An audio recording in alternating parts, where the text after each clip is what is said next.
History is not a monolith. It is not a single grand story of kings and battles, treaties and revolutions. It is a mosaic crafted from a million individual lives, each with its own private joys, its own silent heartbreaks, and its own forgotten dreams. We often gaze upon the grand figures of the past, the emperors and queens in their stiff, formal portraits, and we see them as symbols, as characters in a play. We forget that beneath the crowns and the jewels, behind the weight of their titles, were living, breathing human beings. Today we begin a journey into one such life, a life that began in the fairy tale splendor of a German Grand Duchy and was destined for the very pinnacle of imperial power, a life that would become a symbol of an entire era, its elegance, its aspirations, and ultimately, its cataclysmic fall. This is the story of Cecilia, Duchess of Mecklenburg-Schwerin, the last crown princess of the German Empire. To understand Cecilia, we must first understand the world that made her, a world of immense wealth and rigid tradition, a world dancing on the precipice of a volcano, blissfully unaware of the fires raging below. This is not just the story of a princess, it is the story of the twilight of an age. So let us begin not at the end, in the rubble and shadows, but at the beginning, in a time of gilded promise, when the world seemed stable, and the future, for a girl like Cecilia, looked as bright and limitless as the heavens themselves. The world Cecilia was born into, on September the 20th, 1886, was the German Empire. It was a nation that was, in many ways, an adolescent giant. Young, powerful, insecure, and immensely proud. Forged only 15 years earlier in the crucible of war against France, this new Germany was a federation of kingdoms, duchies, and principalities, all dominated by the formidable Kingdom of Prussia and its ruling house, the Hohenzollern. At its head sat Kaiser Wilhelm II, a man who embodied the contradictions of his nation. He was intelligent and modern, fascinated by technology and naval power, yet he was also deeply reactionary, clinging to a medieval concept of monarchy by divine right. He was obsessed with the military, rarely seen out of uniform, and he instilled in his country a culture of discipline, order, and unwavering patriotism. This was the era of Prussiantum, the Prussian spirit, where duty, honor, and obedience were the highest virtues. This was a society built on hierarchy. At the top was the Kaiser and the royal houses. Below them, the powerful landed aristocracy, the Junkers, who commanded the army and the civil service. Then came the new industrial magnates whose factories were making Germany an economic powerhouse. And finally, the burgeoning middle and working classes. Every person had their place, and every place was known. In this world, the role of women, especially aristocratic women, was rigidly defined. Their purpose was to be decorative, dutiful, and, above all, dynastic. A princess's value was measured by the prestige of the man she married and the number of male heirs she could produce. Love was a fortunate accident, not a prerequisite. Marriage was a matter of statecraft, a cold calculation of bloodlines, alliances, and political advantage. The map of Europe was held together by a fragile web of royal cousins, and a wedding could be as significant as a treaty. Into this rigid, powerful, and patriarchal world, Cecilia was born, but her origins were not purely Prussian. They were a unique blend of German discipline and something far more enigmatic, something from the vast, mysterious East. Cecilia Auguste Marie was a Duchess of Mecklenburg-Schwerin, a Grand Duchy in northern Germany, ruled by one of the oldest dynasties in Europe. Her father, Grand Duke Frederick Francis III, was a gentle, kind-hearted man, but he was plagued by a debilitating weakness, severe asthma, and a weak heart. The damp, cold climate of his ancestral home was quite literally poison to him. Her mother was a different force of nature entirely. Grand Duchess Anastasia Mikhailovna was a Romanov, a granddaughter of Tsar Nicholas I of Russia. She was beautiful, vivacious, fiercely intelligent, and utterly uninterested in the stiff formalities of German court life. She had been married to the Grand Duke at a young age and found Schwerin provincial and stifling. Anastasia was a woman of passions. She adored the theater, was a fiendishly good tennis player, and had an independent spirit that constantly chafed against the constraints of her position. Because of the Grand Duke's health, the family lived a peculiar bifurcated life. Summers were spent in their German domains, fulfilling the duties required of them. They would reside in their magnificent castle, a confection of towers and domes that looked like something out of a storybook. Here, life was formal, governed by protocol.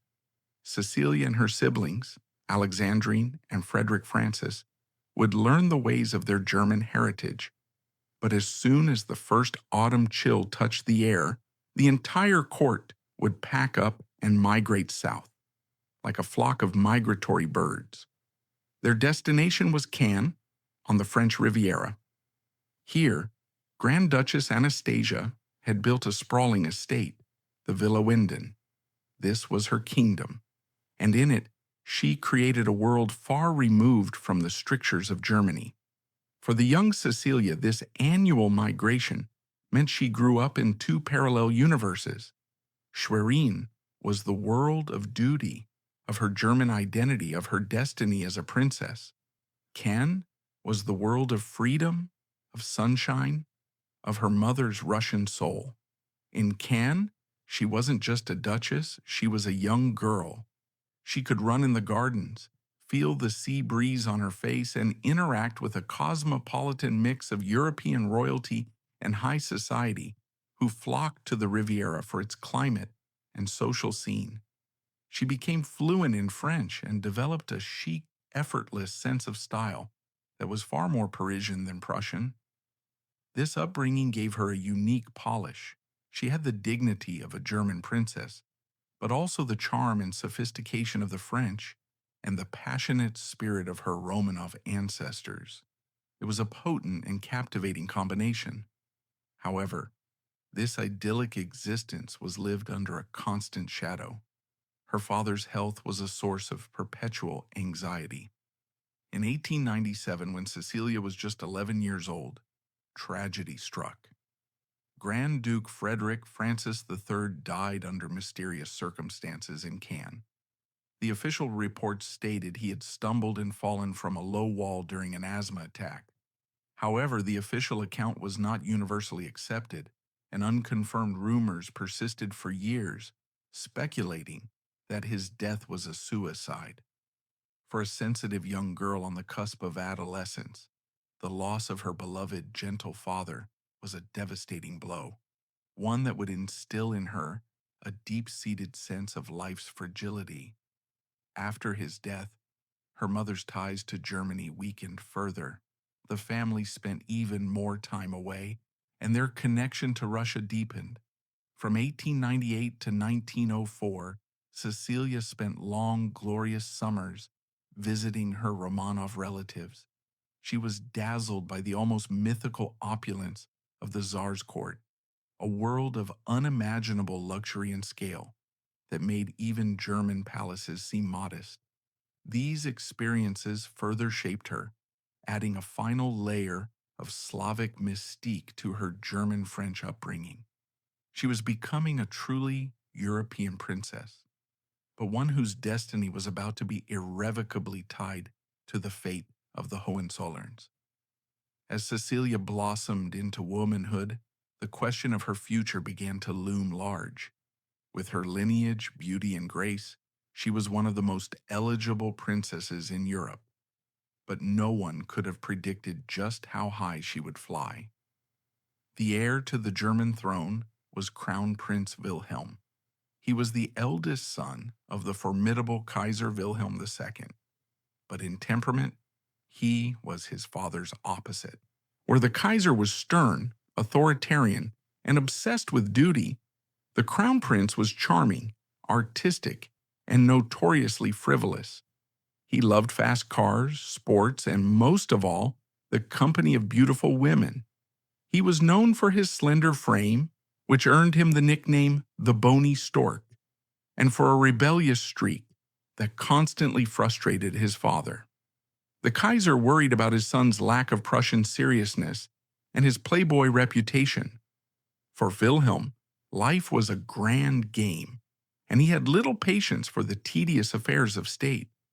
The German court desperately needed to find a wife for their wayward prince. They needed a woman who was not only of suitable rank, but who could also ground him, give him a sense of responsibility, and provide the empire with healthy male heirs. The search was on. The moment of destiny arrived in June 1904. The occasion was the wedding of Cecilia's older brother, Frederick Francis IV, in Schwerin. The guest list was a who's who of European royalty, and among them was the 22-year-old German crown prince. Cecilia, now 17, was a vision. She was no longer a girl, but a young woman of striking beauty. Taller than most women of her time, she possessed a natural elegance and a commanding presence. But it was her coloring that set her apart from the typical German ideal of blonde-haired, blue-eyed beauty. Cecilia had a cascade of thick, dark brown hair and large, expressive dark eyes that seemed to hold a hint of Slavic melancholy.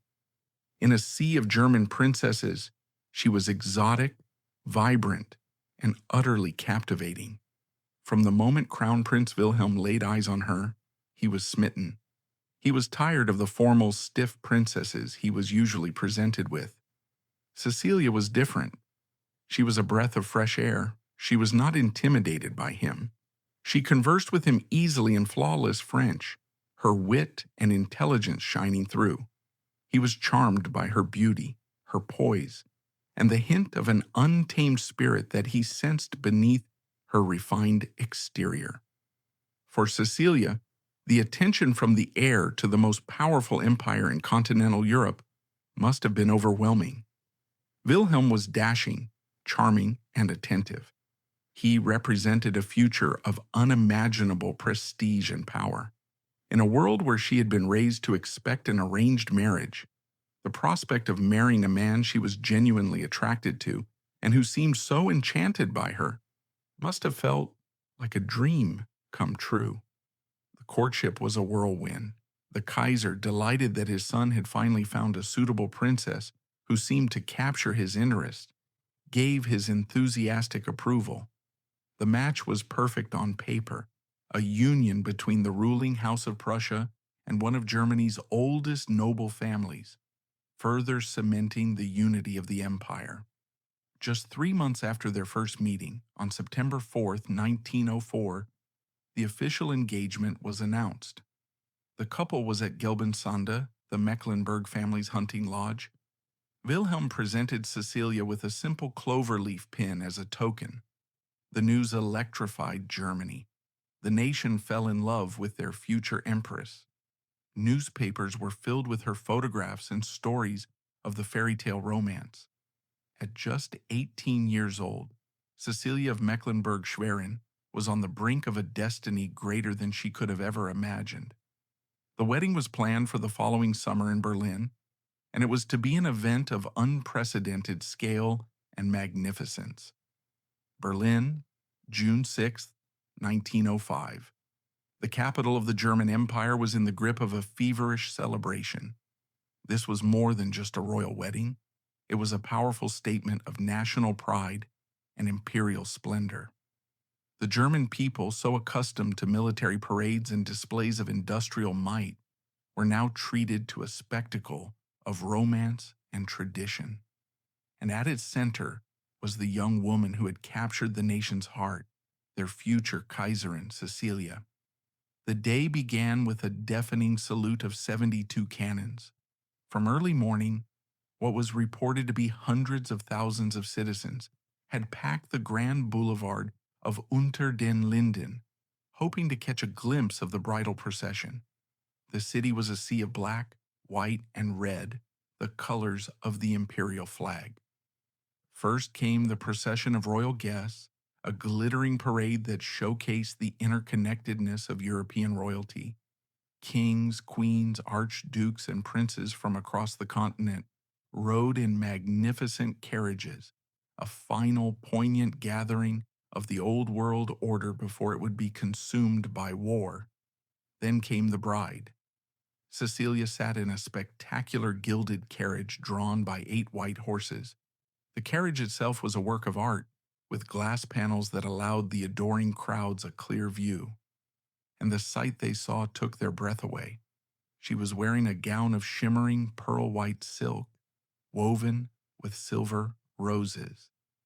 A gossamer veil was held in place by a breathtaking myrtle wreath intertwined with a new diamond tiara, a gift from the Hohenzollern family. Her dark hair and eyes provided a stunning contrast to the whiteness of her attire. She looked serene, radiant, and every inch a future empress. The roar of the crowd was deafening, a wave of affection and hope directed at this one young woman. Her destination was the royal chapel in the Berlin Palace. There, Crown Prince Wilhelm awaited, looking impossibly handsome and regal, in the uniform of the Garde du Corps regiment, complete with a gleaming silver eagle-topped helmet. The ceremony itself was steeped in centuries of Hohenzollern tradition. The court chaplain delivered a sermon on the sacred duties of marriage and monarchy. As the couple exchanged rings, Cecilia officially became Her Imperial and Royal Highness, the German Crown Princess and Crown Princess of Prussia.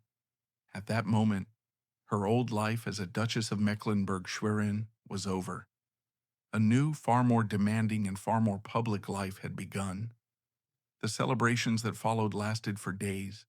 There were state banquets, gala performances at the opera, and a grand torchlight procession. One of the most symbolic events was the Fackeltanz, a traditional torch-lit dance where the new crown princess was ceremoniously led around the ballroom by the ministers of state, a ritual symbolizing her formal acceptance into the Prussian court. For Cecilia, it must have been an intoxicating, overwhelming experience. She had been plucked from a relatively quiet life and placed at the very center of a powerful and demanding empire. She was now one of the most famous women in the world. The German people saw in her the promise of a new generation, a future that would be as glorious as the present. Her beauty, grace, and perceived innocence were projected onto the nation's own aspirations. As the celebrations drew to a close and the young couple began their new life together, no one could have foreseen the trials that lay ahead. The cheering crowd saw a fairy tale come to life. They saw a handsome prince and a beautiful princess destined to live happily ever after. They could not see the cracks that would soon appear in the flawless facade. They could not know that the magnificent empire celebrating so joyously that day was in reality living on borrowed time. And they could not imagine the profound and tragic journey that awaited their beloved new crown princess, a journey that would take her from this pinnacle of joy to the depths of despair. Cecilia's new life unfolded across a series of magnificent but intimidating royal residences. Her primary home with Wilhelm was the Marble Palace in Potsdam, a beautiful neoclassical building on the shore of the Heiliger Sea. For grander state occasions, they used the nearby New Palace, a colossal Baroque masterpiece built by Frederick the Great, with over 200 rooms, vast galleries, and a theater. To a girl who had spent her happiest years in the sunny intimacy of a French villa, these German palaces must have felt cavernous and overwhelming. Life within their walls was governed by a rigid, unyielding court protocol that had changed little in centuries. Every day was scheduled. Every interaction was formal. The spontaneity and freedom she had known in Cannes were gone, replaced by the stiff etiquette of the Prussian court. At the center of this world were her new parents-in-law, her mother-in-law, Empress Augusta Victoria, known as Donna, was a deeply religious and conservative woman who embodied traditional Prussian virtues. While she was outwardly kind to Cecilia, there was a generational and temperamental gap between them. Donna was a product of the old world, while Cecilia, with her French sophistication and Russian soul, was something new and perhaps a little unsettling. Her relationship with her father-in-law, the Kaiser, was far warmer. Wilhelm II was utterly charmed by his new daughter-in-law. He adored her beauty, her intelligence, and her vivacious spirit. He saw in her a regal quality that he felt was sometimes lacking in his own family. He affectionately called her Patsy and showered her with attention and gifts. This imperial favor was a double-edged sword. It gave Cecilia a powerful ally and a protected position at court, but it also meant she was constantly on display, expected to be the perfect embodiment of Hohenzollern dignity. She threw herself into her new role with grace and diligence.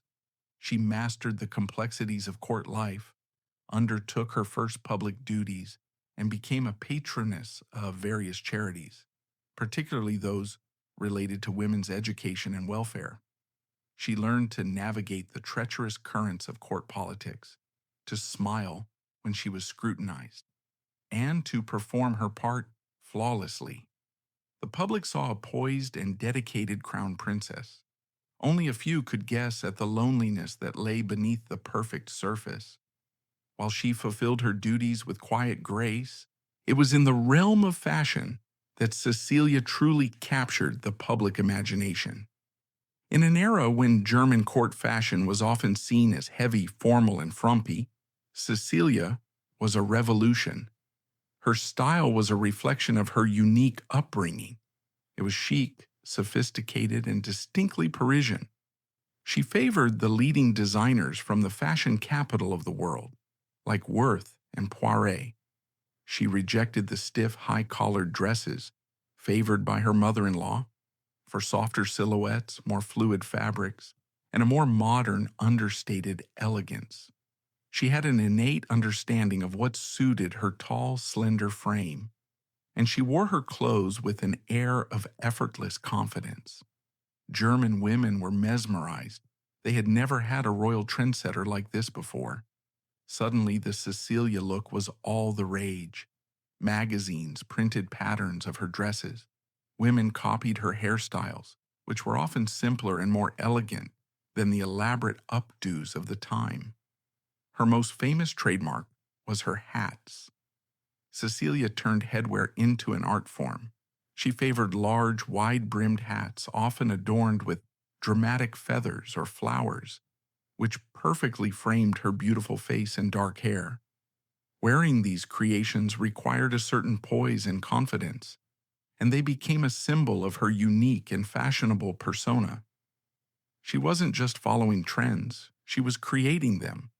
Her influence went beyond mere aesthetics. In a way, Cecilia's style was a form of soft diplomacy. She projected a new image of Germany to the world, not just as a militaristic and industrial power, but as a nation of culture, sophistication, and modern elegance. She was the beautiful, fashionable face of the German Empire, a symbol of its confidence and its place among the great nations of Europe. For the German people, she was a source of immense pride. She was their princess, and in their eyes, she was the most beautiful and stylish in the world. Above all other duties, Cecilia's primary role was to secure the future of the dynasty. In this, she succeeded brilliantly.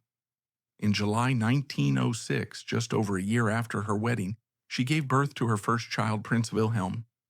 The birth of a future heir was met with national jubilation. In the years that followed, more children arrived in quick succession.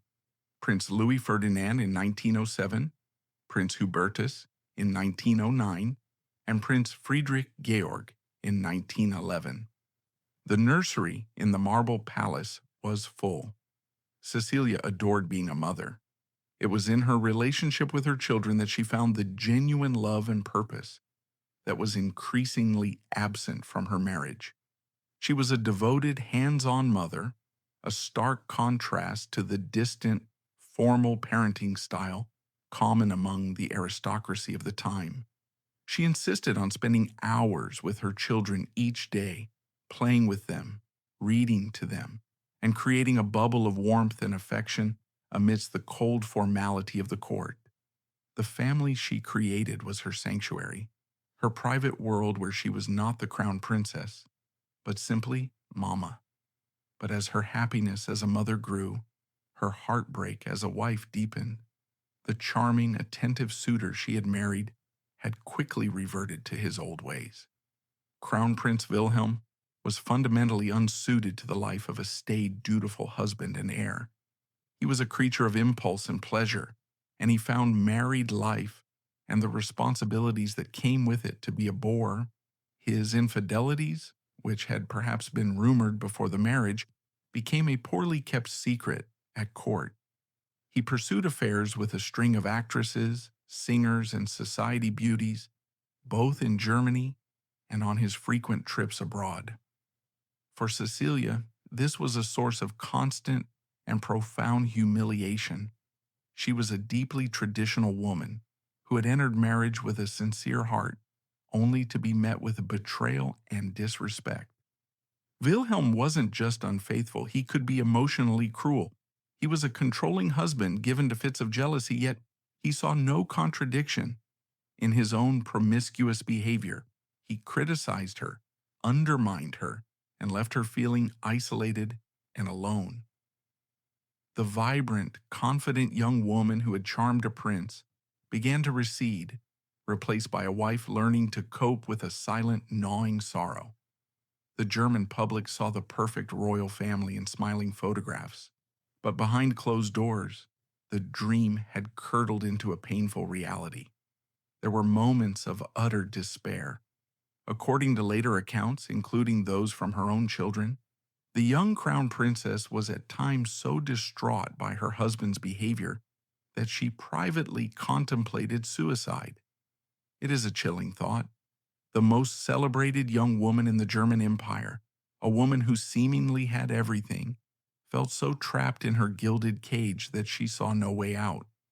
In her profound loneliness, Cecilia sought emotional connection where she could find it, and she found it in an unlikely place.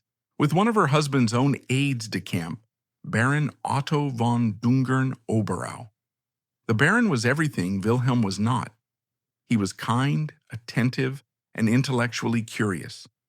He listened to her, respected her, and offered her the emotional intimacy she craved. A deep and powerful bond formed between them.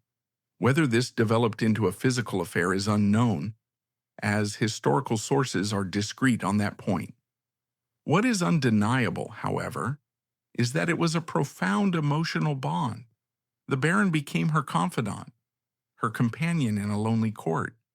In him, she found a solace that her husband refused to provide. This relationship was a dangerous game, played out under the nose of the court and her jealous husband, but it was a testament to her desperate need for genuine human connection.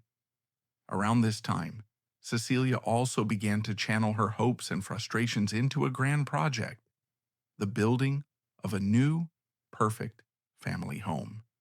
She had grown weary of the vast, impersonal palaces she inhabited. She dreamed of a home on a more human scale, a place that would be a true sanctuary for her and her children, away from the prying eyes of the court. The Kaiser, ever indulgent of his daughter-in-law, granted her wish. In the new garden in Potsdam, construction began on a new residence. It was to be called Cecilienhof, Cecilia's court. The design, heavily influenced by Cecilia herself, was a world away from traditional Prussian architecture. It was modeled on an English Tudor manor house with half-timbered walls, picturesque courtyards, and cozy, comfortable interiors. Cecilienhof was more than just a house. It was a physical manifestation of Cecilia's dreams. It was her attempt to build the happy family life that was eluding her. She envisioned it as a place of warmth, laughter, and love, a rustic escape where her children could grow up and where, perhaps, her fractured marriage could somehow be healed. Construction began in 1913. She poured her heart into the project, overseeing every detail. It was her great hope for the future, a future she prayed would be more peaceful than the present. She could not have known that by the time her dream home was completed, the world that had allowed her to build it would be engulfed in flames. And she could never have imagined the final terrible irony of history that would one day befall her beloved Cecilienhof. As Cecilia navigated her private struggles, the world outside the palace walls was becoming an increasingly dangerous place. The first decade of the 20th century, often remembered as a golden age, the Belle Époque, was in reality a time of rising tensions and paranoid rivalries. The great powers of Europe were engaged in a frantic arms race, building vast armies and fleets of powerful new battleships. A web of rigid alliances, the Triple Entente of Britain, France, and Russia on one side, and the Triple Alliance of Germany, Austria-Hungary, and Italy on the other, divided the continent into two armed camps. The royal family, like many in Europe, seemed to exist in a state of willful denial. Life continued its glittering course. There were summers spent at the Kiel Week sailing regatta, competing against their British cousins. There were lavish state visits and opulent balls. They were all part of one great extended royal family, linked by blood and marriage. The idea that they would lead their nations into a catastrophic war against one another seemed to many unthinkable. But the unthinkable was drawing closer every day. A series of diplomatic crises brought the continent to the brink of war time and again. The air was thick with nationalism, suspicion, and a strange fatalistic belief in the inevitability of a great conflict that would clear the air. The spark that would ignite the inferno came on a hot summer's day, June 28, 1914. In the Bosnian city of Sarajevo, a young Serbian nationalist named Gavrilo Princip assassinated Archduke Franz Ferdinand, the heir to the Austro-Hungarian throne. The news of the assassination sent a shock wave through the courts of Europe. It was a shocking act of terrorism, a personal tragedy for the elderly Emperor Franz Joseph. At first, for Cecilia and her family, enjoying their summer, it may have seemed like another distant Balkan crisis.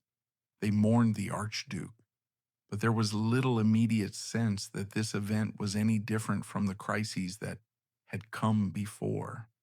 But this time, it was different. The intricate clockwork of alliances, ultimatums, and mobilizations began to tick. In Vienna, in Berlin, in St. Petersburg, and in Paris, generals and politicians made the fateful decisions that would plunge a generation into the abyss. The Gilded Age was over. The long, peaceful summer of Europe was about to end in a bloodbath. For Crown Princess Cecilia, life was about to change in ways she could not possibly comprehend. Her husband would go off to war. Her country would demand unimaginable sacrifices. And the stable, predictable world she had always known, the world of palaces and protocol, of fashion and family, was about to be swept away forever by the tides of history. The doors of the gilded cage were about to be blown off their hinges, only to reveal a far more terrifying prison outside, the prison of war. As Germany went to war, Crown Prince Wilhelm was given a command befitting his status. He was made the nominal leader of the German Fifth Army. In the initial push through Belgium and France, he was at the forefront of the German war effort.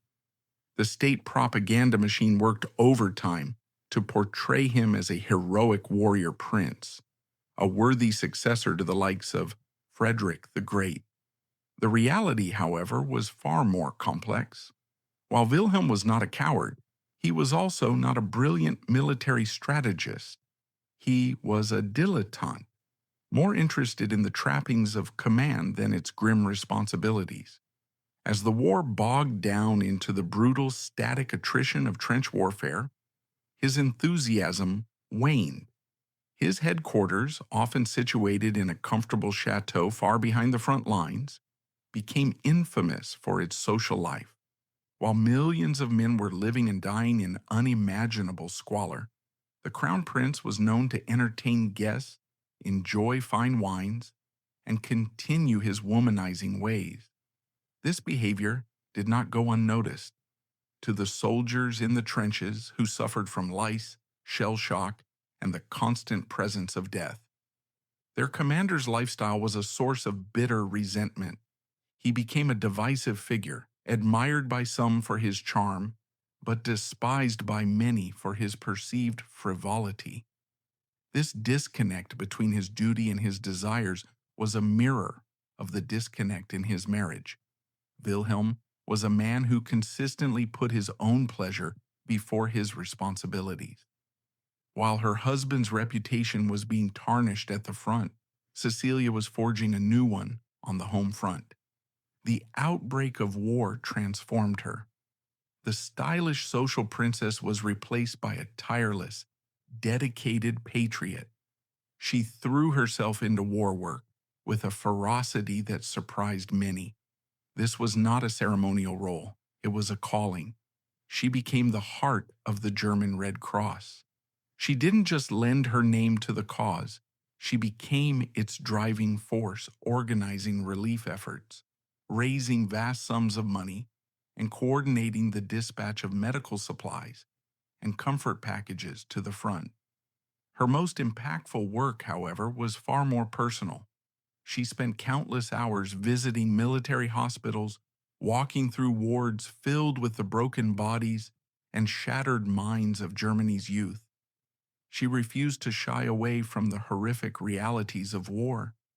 She would sit for hours with grievously wounded soldiers, men who had lost limbs, been blinded, or had their lungs scorched by poison gas. She would talk to them, listen to their stories, write letters home for those who could not, and offer a comforting maternal presence in their darkest hours. There are numerous anecdotes from this period of her quiet compassion. She would often arrive at hospitals unannounced without the press to ensure she was seeing the true conditions. She would speak to the nurses, asking what they needed, and then use her influence to procure the necessary supplies. For these soldiers, many of whom were simple farm boys or factory workers, the sight of their beautiful crown princess, her face filled with genuine empathy, was an almost divine vision. She became an angel of mercy, a symbol of the homeland they were fighting for. She was no longer just a royal figurehead. She had become the Landesmutter, the mother of the nation. As the war dragged on, from months into years, the initial patriotic fervor in Germany curdled into exhaustion and despair. The powerful British Royal Navy had imposed a crushing naval blockade, cutting off Germany from vital imports of food and raw materials. The home front began to starve. The winter of 1916 to 1917 became infamous as the Kohlruben winter, the turnip winter. The potato crop had failed, and the German people were forced to survive on little more than turnips, a vegetable previously used mainly as animal fodder. Bread was made with sawdust. Rations were cut again and again. Disease and malnutrition swept through the civilian population. The disconnect between the government's promises of victory and the daily reality of suffering grew into a chasm of anger and mistrust. While the royal family was shielded from the worst of the deprivation, they were not immune to the atmosphere of misery. Through her hospital and charity work, Cecilia was confronted daily with the grim reality of the nation's suffering. She was a mother of young children, and the plight of other mothers, unable to feed their own families, affected her deeply. She was known to insist that her own household observed the official ration strictly, and she championed public kitchens and relief efforts for the poor. She felt the pain of her people in a way that many in the German high command, including her own husband, seemed incapable of. In the midst of this national agony, in August 1917, Cecilia's dream home was finally completed. She and the children moved into Cecilienhof. The timing was an act of profound historical irony. This house, conceived in peacetime as a sanctuary of idyllic family life, was born into a world of death and deprivation. It was her English country manor, a style now belonging to the enemy. The home she had dreamed of as a place of laughter and light became a place of quiet anxiety. From its windows, she could not escape the reality of the war. Her sons were growing older, and the terrifying thought of them one day being sent to the front must have haunted her. Her fifth child, Princess Alexandrine, had been born in 1915, followed by a sixth, Princess Cecilia, in 1917. She now had 6 children to protect in a world that was falling apart. Cecilienhof was her refuge, but the walls could not keep out the sounds of a collapsing empire. In March 1917, a political earthquake occurred that sent tremors through every monarchy in Europe. In Russia, years of war, hunger, and oppression finally boiled over into revolution. Tsar Nicholas II, Cecilia's own relative, was forced to abdicate. For Cecilia, this was not a distant political event. It was a terrifyingly personal tragedy. Her mother was a Romanov. The Empress Alexandra was her German contemporary. She had spent idyllic summers in the Russian palaces that were now being ransacked by revolutionaries. She knew these people. They were family. The thought of them being overthrown and imprisoned by their own subjects was a chilling premonition. It was a stark warning of what could happen when the sacred bond between a monarch and their people was broken. A year later, in July 1918, the horrifying news would reach a war-weary Germany. The Tsar, the Empress, and their 5 children had been brutally executed in a basement in Yekaterinburg. The news confirmed Cecilia's worst fears. The age of kings, which had seemed so eternal, was fragile. Revolution was not an abstract concept, it was a murderous reality. Meanwhile, in Germany itself, the seeds of revolution were being sown. The turnip winter had broken the people's morale. Strikes became commonplace in factories and munitions plants. The Reichstag, Germany's parliament, began to find its voice, with factions on the left openly calling for peace and democratic reform. The military leadership under Generals Hindenburg and Ludendorff had effectively become a military dictatorship, with Kaiser Wilhelm II reduced to a figurehead. The entire structure of the German state was cracking under the immense pressure of a war that could no longer be won. The Hohenzollern dynasty was becoming increasingly isolated, blamed by the people for their suffering and seen by the powerful as an obstacle to a potential peace settlement. By the autumn of 1918, the German war machine was broken. The final desperate spring offensive had failed, and the Allied counterattack, bolstered by fresh American troops, was relentlessly pushing the German lines back. The army was disintegrating. The High Command finally admitted the truth to the Kaiser. The war was lost. The end came with shocking speed. In late October, sailors of the German High Seas Fleet ordered to embark on a suicidal final mission against the Royal Navy, mutinied in the port of Kiel. It was the spark that ignited the German Revolution. Within days, the mutiny spread across the country. Workers' and soldiers' councils, modeled on the Russian Soviets, seized control of cities. The authority of the monarchy evaporated overnight. In the midst of this chaos, Kaiser Wilhelm II was at the army's headquarters in Spa, Belgium, seemingly paralyzed by indecision. His generals and his chancellor informed him that the army would no longer fight for him. To save the country from civil war, he had no choice but to abdicate. On November 9th, his abdication was announced in Berlin, and a republic was proclaimed. The following day, the last German emperor slipped across the border into the neutral Netherlands, abandoning his throne and his people. His son, Crown Prince Wilhelm, the heroic commander of the Fifth Army, made a similar choice. Faced with the collapse of the world he knew, he renounced his rights to the throne and, on November 12th, also fled to the Netherlands to join his father in exile. The men of the House of Hohenzollern had run, but one Hohenzollern did not run. In Potsdam, Cecilia was alone with her children. She was now the wife and daughter-in-law of exiled monarchs, members of a dynasty that was being blamed for the entire catastrophe of the war. She was surrounded by a population that was angry, hungry, and revolutionary. Her position was perilous in the extreme. A palace official brought her the final devastating news. It was delivered bluntly. "Your Imperial Highness, the revolution has broken out. The Emperor has abdicated. The war is lost." In that moment, her entire world, everything she had been raised to believe in, ceased to exist. She was no longer the crown princess. Her sons were no longer heirs to a throne. She was simply a mother, trying to protect her 6 children in the middle of a revolution.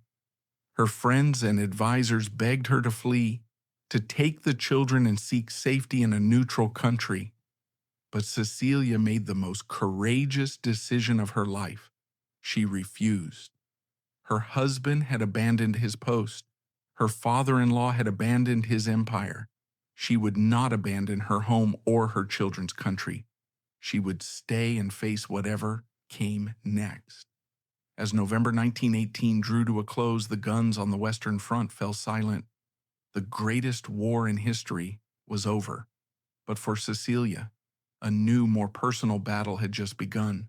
The trial by fire of the war had ended, but now she faced the cold, uncertain reality of a new Germany, a republic that had no place for a crown princess. She was a relic of a fallen empire, a solitary woman standing amidst the ruins of her life, with only her courage and her children to see her through. In the chaotic winter of 1918, Cecilia's position was incredibly precarious. Monarchist sympathizers were being watched, and the more radical elements of the revolution would have gladly seen the entire Hohenzollern family expelled, their property confiscated. Cecilia knew that clinging to old titles and past glories would be suicidal. She had to adapt, and she had to do it quickly. In a move of remarkable political astuteness, she did not retreat into bitter opposition. Instead, she initiated contact with the new government. Her message, delivered through intermediaries, was clear and pragmatic. She, Cecilie of Mecklenburg-Schwerin, was prepared to accept the new political reality. She would live as a private citizen, abstain from all political activity, and raise her children as loyal Germans. In return, she asked for only 2 things: a guarantee of safety for herself and her children, and permission to remain in her home, Cecilienhof. For the new social democratic government, this was an unexpected and welcome proposition.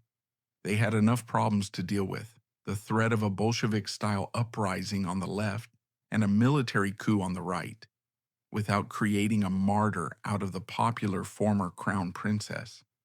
Her willingness to cooperate defused a potentially explosive situation. President Friedrich Ebert's government agreed to her terms. She was allowed to stay. This was Cecilia's first great victory in the post-monarchy world. While the men of her family had fled, she had stood her ground, faced down the revolution, and secured a future for her children in their homeland through shrewd diplomacy and a realistic assessment of her new circumstances. She was no longer just royalty. She was a survivor. Her life changed dramatically. She was forced to leave the vast new palace and consolidate her life within the more manageable confines of Cecilienhof. And even there, changes were immediate. She slashed her household staff by over 50%, letting go of the legions of ladies-in-waiting, footmen, and servants that had once been essential to royal life. The grandeur and ceremony of the past were replaced by a new, more sober reality. Perhaps the most radical change and the clearest signal of her acceptance of the new Germany concerned the education of her children. In a complete break with centuries of Hohenzollern tradition, where princes were educated by private tutors, Cecilia enrolled her two eldest sons, Wilhelm and Louis Ferdinand, in a local public school, the Potsdamer Victoria Gymnasium. For the first time, the heirs of the German throne sat in a classroom alongside the sons of merchants, civil servants, and professionals. They did their homework, took exams, and were treated like any other students. It was a powerful symbol. Cecilia was raising her children not as princes in waiting, but as citizens of the Republic. Despite these efforts to adapt, Cecilienhof did not simply become a normal private home. It inevitably became something else, a kind of phantom court for the dwindling but still influential circles of monarchists, aristocrats, and conservatives who longed for the old days. Cecilia was the living embodiment of the lost empire.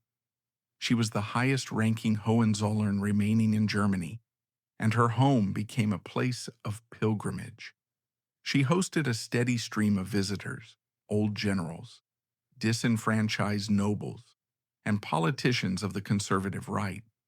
They would come to pay their respects, to reminisce about the glorious past, and to discreetly discuss the turbulent present.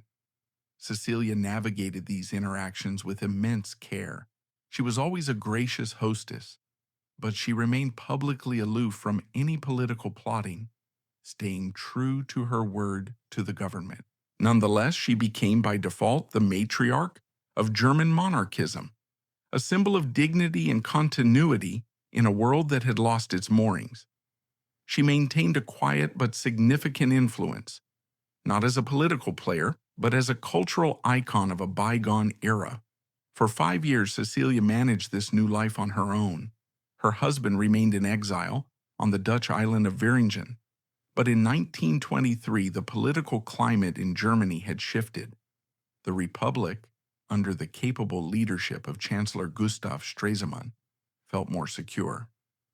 As a gesture of national reconciliation, the government granted the former crown prince permission to return to Germany, on the strict condition that he would not engage in any political activity.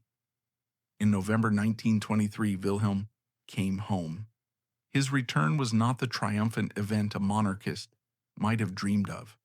It was a quiet, almost anticlimactic affair.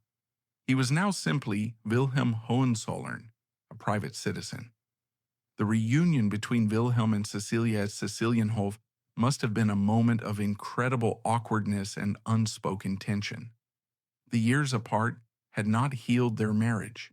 They had merely solidified its demise. There was no longer any pretense of a romantic relationship. They were two strangers, bound together by their children and their shared past. They reached a practical, if emotionally desolate, arrangement. They would continue to live under the same roof at Cecilienhof, to present a united front for the family's sake, but they would lead entirely separate lives. Wilhelm took over a wing of the palace which he renovated to suit his bachelor-like lifestyle. Cecilia remained in her own apartments. He pursued his own friends, his hobbies, and his numerous affairs. She focused on managing the vast household, overseeing the children's education, and carrying out her social duties. Their marriage was now officially what it had been in private for years, a partnership on paper only. For Cecilia, the return of her husband did not end her loneliness. It simply brought it home. While Cecilia and Wilhelm's marriage stagnated, Germany entered a period of extraordinary cultural and economic vitality. After the trauma of the 1923 hyperinflation was overcome, the Golden Twenties saw Berlin become the most exciting city in the world, a hub of artistic innovation, scientific discovery, and social liberation. It is one of the great ironies of this period that while the Republic flourished, so did the fortunes of the family it had overthrown. Many assume that the Hohenzollerns were left destitute after the Revolution. This is far from the truth. After a lengthy and contentious public debate, a settlement was reached between the family and the Prussian state in 1926. The Hohenzollerns were allowed to retain ownership of numerous palaces, castles, country estates, and vast agricultural lands, including the magnificent Ols Castle in Silesia. This settlement made them, once again, one of the wealthiest families in Germany. They were no longer royal, but they were exceptionally rich. This wealth allowed Cecilia, Wilhelm, and their children to maintain a lifestyle of aristocratic privilege that was a world away from the struggles of ordinary Germans. They spent summers at their Baltic resorts, autumns hunting at their country estates, and lived a life of leisure and comfort. Cecilia managed the family's assets with considerable skill. She ensured that Cecilienhof was run efficiently and that the children received the best of everything. Her second son, the adventurous Louis Ferdinand, exemplified the new, modern spirit of the times. Refusing a life of idle aristocracy, he traveled to America, worked on the assembly line at the Ford factory in Detroit, and became a good friend of Henry Ford. He was a prince, learning to live in the industrial 20th century. The oldest son, Wilhelm, followed a more traditional and more romantic path. He fell deeply in love with a fellow university student, Dorothea von Salviati, a member of the minor German nobility. According to the strict house laws of the Hohenzollerns, it was an unequal match. In order to marry for love, Prince Wilhelm made a momentous decision in 1933. He renounced his rights as the future head of the family. It was a move that would have been unthinkable a generation earlier. Cecilia, despite the break with dynastic tradition, supported her son's quest for personal happiness, a happiness she herself had been denied. The glittering, decadent, and creative era of the Weimar Republic was built on a foundation of borrowed money and fragile political stability. In October 1929, the foundation crumbled. The Wall Street crash in New York plunged the world into the Great Depression, and Germany was hit harder than almost any other nation. Unemployment skyrocketed, businesses collapsed, the savings of the middle class were wiped out, hope and prosperity were replaced by fear and desperation. In this climate of chaos, the German people turned away from the moderate democratic parties and towards the seductive promises of political extremists on the far left and the far right. Street battles between communists and the brown-shirted stormtroopers of a rising new party, the National Socialist German Workers' Party, or Nazis, became a daily occurrence. At the head of this Nazi party was a charismatic, hate-filled demagogue, Adolf Hitler. As the Republic began to tear itself apart, the former Crown Prince Wilhelm made the most catastrophic miscalculation of his life. Like many conservative elites, he despised the Weimar democracy. He saw in Hitler's dynamic nationalist movement a tool. He believed the Nazis could be used to destroy the Republic, crush the communists, and restore order.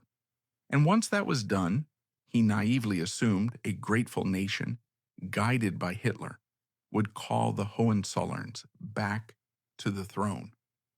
Seeking to regain political relevance, Wilhelm began to flirt with the Nazis. He met with Hitler, expressed his admiration for the movement, and signaled his support. He saw it as a clever political game, a path back to power. He could not have been more wrong. Cecilia watched her husband's political maneuvering with, what sources suggest, a sense of deep unease. She had spent a decade carefully building a quiet, apolitical life for her family, successfully navigating the treacherous waters of the Republic. Now her husband was tying the family's name to the most radical and violent political movement in Germany. The period of quiet survival was over. A new, far more sinister storm was gathering on the horizon. The choices made in the coming years would not just determine the future of the Hohenzollern family, they would plunge Germany and the world into an abyss of unimaginable horror. Cecilia's greatest trial was yet to come. In January 1933, the fragile Weimar Republic was dealt its death blow. Adolf Hitler, the leader of the Nazi Party, was appointed Chancellor of Germany. For many conservative elites, including the former Crown Prince Wilhelm, this was a moment of triumph. They believed they had made a deal with the devil and that they could control him. They saw Hitler as a brutish but useful tool to crush the communists, dismantle democracy, and, they hoped, pave the way for a restoration of the Hohenzollern monarchy. It was one of the most catastrophic political miscalculations in human history. They thought they were taming a tiger. Instead, they had unlocked its cage and handed it the keys to the country. For Cecilia, who had spent the last 15 years carefully navigating a quiet, apolitical existence, this new era would bring her family's greatest moral stain and her own deepest personal tragedies. The gathering storm she had witnessed on the horizon had finally broken, and it would unleash a hurricane of destruction that would sweep away the last vestiges of her world. This is the final chapter of Cecilia's story, a twilight lived out in a broken land, a story of profound loss, final farewells, and the quiet endurance of a woman who had already lost everything but her dignity. The Hohenzollerns' dream of using Hitler was shattered with terrifying speed. The Nazis had no intention of sharing power, let alone restoring the monarchy. Within months of taking office, they consolidated their grip on Germany, establishing a one-party totalitarian state. Political freedoms were extinguished. Dissent was crushed. The dark night of the Third Reich had begun. Wilhelm and his sons were quickly disillusioned. Their hopes of a restoration were publicly ridiculed by senior Nazi figures like Hermann Göring. The family was politically neutered, cast aside by the very regime they had helped bring to power. They were not persecuted in the same way as Jews or political opponents, but they were watched. The Gestapo monitored their mail and tapped their phones. They were useful relics to be trotted out for propaganda purposes when needed, but they were now powerless. While her husband and some of her sons had been drawn into the regime's orbit, Cecilia maintained her characteristic distance. She remained at Cecilienhof, a private citizen, hosting her circle of aristocratic friends, but steadfastly refusing to endorse the Nazi Party or its ideology. Her home, once a phantom court for monarchists, now became an island of unease, a symbol of the old Germany existing within the brutal reality of the new. She was living a quiet internal exile, watching with dread as her country descended into militaristic madness.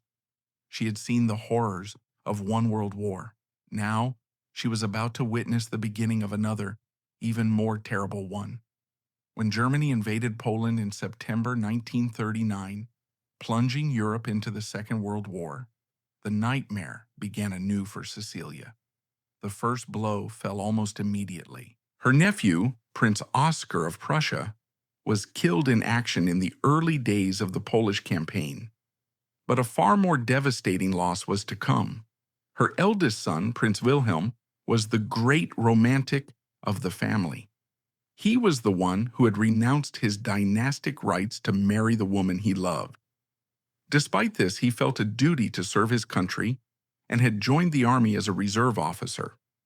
In May 1940, during the invasion of France, his unit came under heavy fire near Valenciennes. Prince Wilhelm was gravely wounded.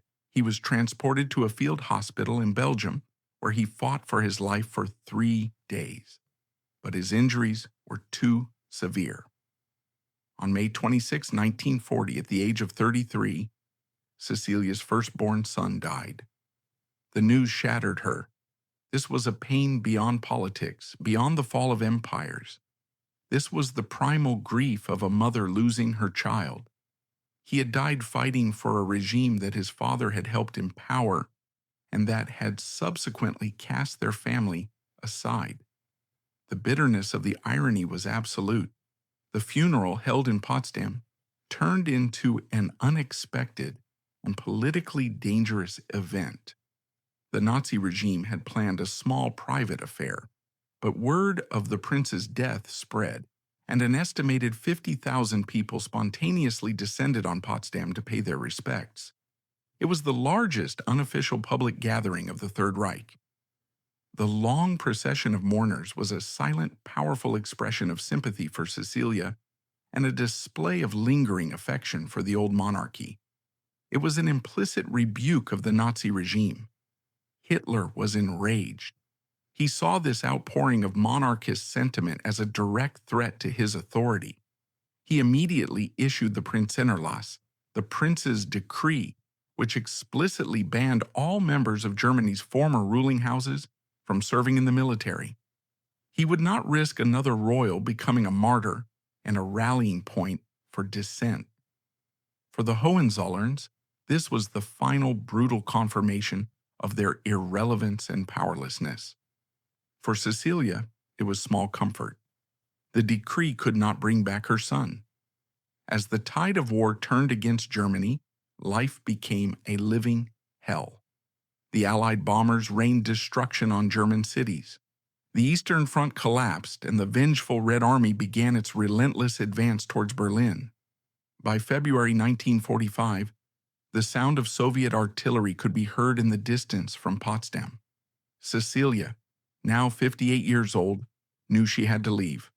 The Red Army was not known for its gentle treatment of German aristocrats. To stay would mean certain death or imprisonment. The departure from Cecilienhof was a hurried, heartbreaking affair. This was the home she had dreamed of, the home that bore her name, the home where she had raised her children and endured for nearly 3 decades.